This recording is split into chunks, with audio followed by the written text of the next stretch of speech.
Friends, Sarika recipe मराठीमध्ये तुमचं खूप खूप स्वागत आहे। आज आपण शेपूच्या वड्या कशा करायचं ते पाहणार आहे। एकदम मस्त चविष्ट आणि एकदम पौष्टिक अशा वड्या होतात आणि चवीला तर एकदम मस्त लागतात। तुम्ही एकदा करून बघा। मी तुम्हाला तोडून दाखवते बघा। एकदम मस्त अशा ह्या वड्या झालेल्या आहेत बघा। छान अशा एकदम वरून कुरकुरीत बघा, एकदम कुरकुरीत अशा वड्या आहेत बघा। एकदम छान अशा झालेल्या आहेत बघा। तुम्हाला बघूनच कळत असेल, करून बघा। एकदम खमंग होतात आणि छान होतात बघा। एकदम मस्त अशा करून बघा। तर चला वेळ न घालवता व्हिडिओला सुरुवात करूया। इथे बघा, आज आपण मस्त अशी शेपूच्या वड्या बनवणार आहे। त्यासाठी मी इथे मीडियम आकाराच्या शेपूच्या 2 पेंड्या घेतल्या होत्या। त्या अशा नीट करून मी इथे स्वच्छ धुवून कट करून घेतलेल्या आहेत, किंवा तुम्ही कट करून धुवा बघा। इथे छान अशा मी धुवून नितळत ठेवली होती बघा। कट करून नंतर धुतलेली आहे बघा। ही छान अशी मी जास्त बारीक करायचं नाही आपल्याला बघा, या पद्धतीने। आणि याचे कोवळे देठ सुद्धा घ्यायचे। देठामुळे छान अशी चव लागते। आपण वड्या करणाऱ्या वड्यांना छान अशी चव लागते बघा। त्यामुळे याचे कोवळे देठ घ्यायचे बघा, त्यामुळे वडी छान लागते। या पद्धतीने मी बघायचे कोवळे देठ पण घेतलेले आहेत आणि या पद्धतीने मी चिरून घेतलेले आहे। जास्त बारीक पण नाही, जास्त मोठी पण नाही बघा। 2 मीडियम आकाराच्या शेपूच्या पेंड्या घेतल्या होत्या। त्यासाठी पीठ बघा, मी इथे मी या वाटीने 2 वाटी बेसन घेतलेलं आहे। ही 1 वाटी आणि ही 1 वाटी, 2 वाटी बेसन घेतलेलं आहे बघा। आणि इथं साहित्य बघा काय काय घेतलेलं आहे। इथे बघा, इथे 2 ते 3 चमचे पांढरे तीळ घेतलेले आहेत। तुमच्या आवडीनुसार तुम्ही साहित्य घालू शकता। इथे मी मीठ घेतलेलं आहे चवीनुसार, आणि इथे मी 2 चमचे धनेपूड घेतलेले आहे। इथे अर्धा चमचा ओवा घेतलेला आहे, चवीनुसार मीठ। आणि इथे मी हळद घेतलेली आहे 1 टीस्पून, आणि 2 ते 3 चिमूट मी इथे हिंग घेतलेले आहे। आणि इथे मी हिरवी मिरची आणि 1 गड्डी लसूण आणि 1 इंच आलं असं हे वाटण करून घेतलेलं आहे। तुम्ही तुमच्या आवडीनुसार तिखट घालू शकता। 1 गड्डी लसूण आणि 1 इंच आलं आणि हिरवी मिरची असं हे वाटण करून घेतलेलं आहे। तुम्ही कुटून सुद्धा घेऊ शकता, कुटून पण छान चव लागते बघा। आता आपण हे साहित्य मिक्स करूया। ही भाजी याच्यामध्ये काढून घेऊया आपण।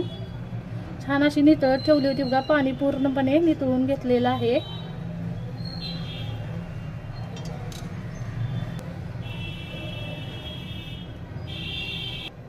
इथे बघा सगळी भाजी मी याच्यामध्ये काढून घेतलेली आहे। आणि इथे बघा, मी बेसन आपण अगोदरच खाली घातलेलं आहे याच्यामध्ये। आता इथे मी 2 चमचे इथे मी धनेपूड घेतलेले आहे, 1 टीस्पून इथे हळद घेतलेले आहे। ओवा आता असा हातावर चोळून घालायचा, म्हणजे चव छान लागते बघा। इथे मी तीळ घालून घेते आणि हिंग घालते। वड्या आपल्या कुरकुरीत छान होण्यासाठी 2 चमचे मी इथे तांदळाचं पीठ घेतलं होतं। छान असं बघा कुरकुरीत छान होतात। आणि इथे बघा, हे आपण वाटण करून घेतले, यातलं तुमच्या आवडीनुसार वाटण घाला।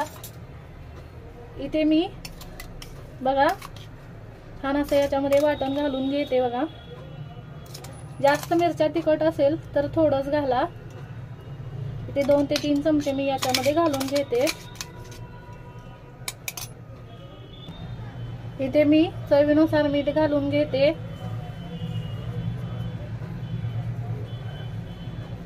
आणि इथे मी लिंबू घेतलेला आहे। आपल्याला थोडासा लिंबाचा रस सुद्धा घालायचा आहे बघा।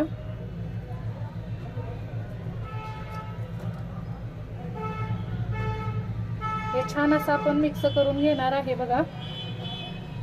छान आता मी सगळं मिक्स करून घेते बघा। इथे थोडं पाणी घालून छान असं हे पीठ मिक्स करून घेतलेलं आहे। छान असं या पिठाचे तुम्ही थालीपीठ सुद्धा बनवू शकता। छान असं शेपूच्या भाजीचे पौष्टिक असे थालीपीठ होतात बघा। तुम्ही याच्या वड्या न बनवता थालीपीठ सुद्धा बनवू शकता। एकदम पौष्टिक छान, लहान मुलांना वयस्कर माणसांना छान असं हे पौष्टिक आहे आणि छान असे चव लागते बघा मस्त असं. मी याच्यामध्ये बेसन वापरलेलं आहे. तुम्ही बेसनऐवजी थालीपीठाचं पीठ जरी असेल, थालीपीठाची भाजणी ती सुद्धा तुम्ही घालू शकता बघा. छान चव लागते बघा. हे छान असं मिक्स करून घेतलेलं आहे. इथे मी मोदक पत्राची चाळण घेतलेली आहे, त्याला तेल लावून घेतलेलं आहे. आता आपण याच्यामध्ये अशा वड्या करून ठेवायच्या आहेत गोल गोल, किंवा तुम्ही दुसऱ्या पद्धतीने सुद्धा करू शकता. मी तुम्हाला दाखवते. ते बघा मी या पद्धतीने रोल करून घेते.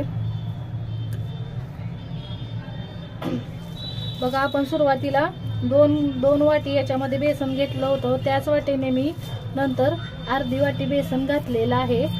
थोडंसं बेसन पण जास्त वापरायचं नाही बघा, म्हणजे पीठच लागतं सगळं, त्यामुळे अंदाज घेतच आपल्याला बेसन घालायचं आहे बघा. इथेच असं ही भाजी पण लागली पाहिजे, म्हणजे छान चव लागते बघा. त्यामुळे जास्त वापरायचं नाही. 2-2.5 वाटी संपूर्ण वापरलेला आहे. सगळे रोल बनवून झालेले आहेत. छान असे रोल करून घेतलेले आपण आता शिजवायला ठेवूया. ते बघा एका पातेल्यात मी पाणी गरम करायला ठेवलं होतं आणि त्यामध्ये मी अर्धा लिंबू पण घालून घेतलेला आहे बघा. आता आपण त्याच्यावर ही चाळण ठेवूया. यावर झाकण ठेवून आपण छान अशा ह्या शिजवून घ्यायच्या आहेत वड्या बघा. मीडियम फ्लेमवर छान अशा मी या शिजवून घेते. इथे बघा थोड्या वेळाने आपण बघूया. वड्या आपल्या छान अशा शिजलेल्या आहेत बघा, अजिबात हाताला चिकटत नाही. मी तुम्हाला दुसऱ्या पद्धतीने दाखवते. आपण असं चाकूने चेक करून घेऊया. इथे बघा या पद्धतीने चाकू आतपर्यंत घालायचा बघा, अजिबात काही लागलेलं नाही. त्यामुळे छान अशा आपल्या वड्या शिजलेल्या आहेत. आपण उतरून ह्या थंड करायला ठेवूया. हे वड्या आपण काढून घेतलेल्या आहेत.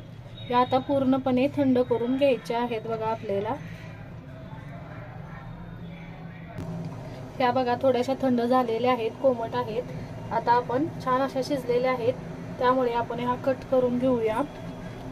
आता कट करायच्या आधी आपण सुरीला तेल लावून घेऊया. ते बघा असं तेल लावलं की छान अशा कट करता येतात आपल्याला वड्या. तुम्हाला लहान मोठ्या जशा हव्या आहेत तशा तुम्ही कट करून घ्या. आणि तुम्ही या वड्या अशा शिजवून तुम्हाला जर 4 ते 5 दिवस ठेवायचे असतील तर तुम्ही जे मिश्रण आपण घेतलेलं आहे त्यात तुम्ही बिना लिंबू घालता 4 ते 5 दिवस ह्या छान अशा टिकतात बघा. लिंबू घालायचा नाही. आणि तुम्ही अशा शिजवून या फ्रीजमध्ये ठेवून जेव्हा तुम्हाला खायच्या असतील तेव्हा काढायच्या आणि तळून खायच्या छान. किंवा तुम्ही अशा जरी खाल्ल्या तरी पण छान लागतात. तुम्ही अशा सुद्धा बिना तळता छान चव लागते बघा. खाऊन बघा छान लागतात.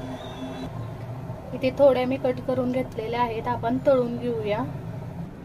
कढईमध्ये तेल गरम करायला ठेवलेलं आहे. मी याच्यामध्ये तळून घेणार आहे. तेल गरम झालं की तुम्ही तव्यावरती थोडं तेल टाकून सुद्धा छान अशा भाजून घेऊ शकता. तेल गरम झालेलं आहे. गॅसची फ्लेम मी लो करते आणि इथे आपल्याला कमीच गॅसवर छान अशा आपल्याला तळून घ्यायच्या आहेत बघा. छान अशा कुरकुरीत आतपर्यंत तळल्या जातात.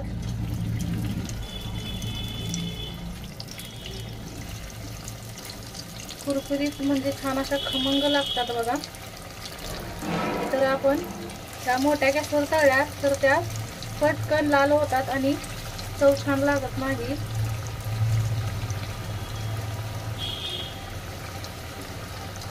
बघा गॅसची फ्लेम मी इथं लो केलेली आहे. छान अशा मी लो फ्लेमवर भाजून घेते. इथे बघा एक साईडने खालच्या साईडने आपल्या वड्या छान अशा कुरकुरीत झालेल्या अशा पलटी करून तळून घेऊया. या बघा छान अशा पलटी करून घेतलेल्या आहेत. दुसऱ्या साईडने पण छान अशा आपण भाजून घेणार आहे. त्या दुसऱ्या साईडने पण छान अशा भाजलेल्या आहेत बघा. आपण काढून घेऊया. मी तुम्हाला दाखवते एकदम छान कुरकुरीत झालेले आहेत. आपण आता काढून घेऊया. बघा दोन्ही साईडने पण छान अशा तळलेल्या आहेत. इथे बघा छान अशा आपल्या वड्या भाजले बघा. आपल्या वड्या छान अशा झालेल्या आहेत बघा. मी तुम्हाला थोड्याशा तळून दाखवलेल्या आहेत. कट करून मस्त झालेल्या आहेत बघा. छान झालेल्या आहेत आणि एकदम कुरकुरीत आणि एकदम छान लागतात बघा. चवीला छान झालेल्या आहेत बघा. मी तुम्हाला एक दाखवते बघा. एकदम कुरकुरीत एकदम छान अशा झालेल्या आहेत बघा. वरून कुरकुरीत, आतून एकदम मस्त चविष्ट लागतात बघा. आणि एकदम पौष्टिक अशा शेपूच्या वड्या पण करून केलेल्या आहेत. एकदम मस्त झालेल्या आहेत, छान अशा मस्त झालेल्या आहेत. तळल्यानंतर पण एकदम चव छान लागते बघा. छान झालेल्या आहेत. तुम्ही पण या पद्धतीने करून बघा आणि नंतर सांगा तुम्हाला आजचा व्हिडिओ कसा वाटला ते कमेंटमध्ये जरूर सांगा. व्हिडिओ आवडला असेल तर व्हिडिओला लाईक करा, शेअर करा. चॅनलवर नवीन असेल तर चॅनलला सबस्क्राईब करा, बेल आयकॉनला क्लिक करा आणि तुम्ही नक्की करून बघा. व्हिडिओ पाहिल्याबद्दल धन्यवाद.